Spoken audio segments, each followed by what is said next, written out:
आवारा कुत्तों को अब नहीं खिला पाएंगे सड़कों पर खाना, खाना खिलाने पर लगेगा मोटा जुर्माना। सुप्रीम कोर्ट ने कर दिया बड़ा ऐलान। डॉग लवर्स के लिए 10 शर्तें हुई लागू। नसबंदी के बाद फिर छोड़े जाएंगे इलाके में, जान लीजिए पूरी बात। सुप्रीम कोर्ट ने आवारा कुत्तों को लेकर बड़ा फैसला सुनाया है। कोर्ट ने 11 अगस्त के पुराने निर्देश में बदलाव करते हुए साफ कर दिया है कि सभी कुत्तों को शेल्टर होम में रखने की जरूरत नहीं है। कोर्ट ने कहा है कि केवल बीमार और आक्रामक कुत्तों को ही शेल्टर होम में रखा जाएगा, जबकि बाकी कुत्तों को नसबंदी के बाद उनके मूल इलाके में वापस छोड़ा जाएगा। ये कदम जनसंख्या नियंत्रण और लोगों की सुरक्षा को ध्यान में रखते हुए लिया गया है। सुप्रीम कोर्ट की 3 जजों की बेंच ने स्पष्ट किया है कि कुत्तों को सार्वजनिक स्थानों पे खाना खिलाना प्रतिबंधित रहेगा। कोर्ट का मानना है कि सड़कों पे खाना खिलाने से न केवल ट्रैफिक और गंदगी की समस्या बढ़ती है, बल्कि लोगों की सुरक्षा को भी खतरा हो सकता है।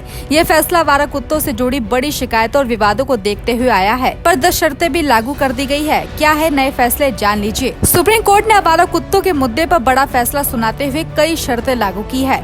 कोर्ट ने साफ किया है कि ये आदेश पूरे देश में लागू होगा। कोर्ट ने कहा है कि जिन आवारा कुत्तों को पकड़ा गया है उन्हें उनके ही इलाके में छोड़ा जाएगा, लेकिन छोड़ने से पहले उनकी नसबंदी और एंटी रेबिस टीकाकरण अनिवार्य होगा। आक्रमण और हिंसक स्वभाव वाले कुत्तों को छोड़ा नहीं जाएगा, उन्हें अलग स्थानों पर रखा जाएगा। खाना खिलाने के नियमों में बदलाव किया गया है। अब सड़कों और सार्वजनिक स्थलों पर आवारा कुत्तों को खाना खिलाने की अनुमति नहीं होगी। इसके बजाय हर नगर निगम को डेडिकेट फीडिंग पॉइंट बनाने के निर्देश दिए गए हैं। नियमों के उल्लंघन की स्थिति में शिकायत दर्ज कराने के लिए हेल्पलाइन नंबर भी जारी किया जाएगा। इसके अलावा उन लोगों के लिए खुशखबरी है जो आवारा कुत्तों को गोद लेना चाहते हैं। उन्हें आवेदन करना होगा और ये सुनिश्चित करना होगा कि गोद लिया कुत्ता फिर से सड़कों पे ना लौटे। सुप्रीम कोर्ट ने यह भी कहा है कि प्रत्येक डॉग लवर को 25,000 रूपए और प्रत्येक गैर सरकारी संगठन को 2 लाख रूपए की राशि जमा करानी होगी।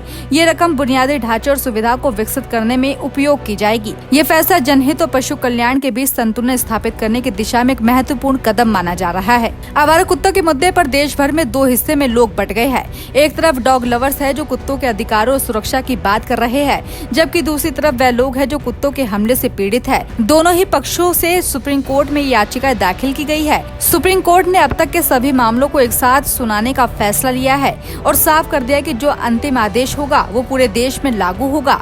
कोर्ट ने कहा कि अलग अलग राज्यों से इस मुद्दे पर याचिकाएं दाखिल न की जाए, क्योंकि इससे भ्रामक की स्थिति पैदा होती है। इसके साथ ही सुप्रीम कोर्ट ने एक नई शर्त भी जोड़ी है। जो भी व्यक्ति डॉग लवर या गैर सरकारी संगठन इस केस में पक्षकार बनना चाहता है, उसे कोर्ट की कार्रवाई में शामिल होने के लिए शुल्क देना होगा।